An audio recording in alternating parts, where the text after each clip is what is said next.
প্রধান উপদেষ্টা অধ্যাপক ডক্টর মোহাম্মদ ইউনূস বলেছেন, আওয়ামী লীগকে নিষিদ্ধ করা হয়নি, এমনকি তাদের নিবন্ধনও স্থগিত হয়নি, শুধুমাত্র কার্যক্রম স্থগিত রয়েছে। জাতিসংঘ সাধারণ পরিষদের অধিবেশনের ফাঁকে জিটিওকে দেয়া এক সাক্ষাৎকারে সাংবাদিক মেহেদী হাসানের প্রশ্নের জবাবে তিনি এসব কথা বলেন। প্রধান উপদেষ্টা বলেন, কার্যক্রম স্থগিত থাকায় আওয়ামী লীগ রাজনৈতিক কর্মকাণ্ড করতে পারবে না।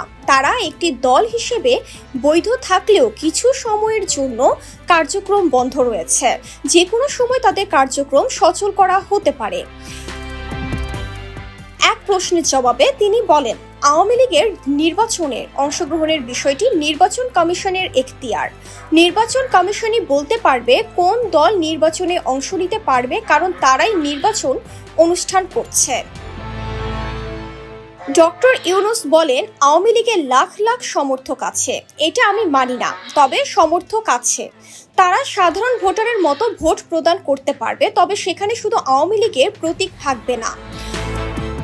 ডক্টর ইউনূস বলেন, আওয়ামী লীগ নিজেদের রাজনৈতিক দল বললেও তারা রাজনৈতিক দলের মতো নিজেদের তুলে ধরতে পারেনি। তারা মানুষ হত্যা করেছে, এমনকি তারা যা করেছে তা কোনো দায় পর্যন্ত তারা নেয়নি। শুধু তাই নয়, তাদের এই কর্মকাণ্ডের জন্য তারা সবসময় অন্যকে দোষারোপ করেছে। এই সাক্ষাৎকারে জাতীয় নির্বাচন বিলম্বের যৌক্তিকতা, রোহিঙ্গা সংকট সহ আরও বেশ কিছু বিষয় উঠে আসে।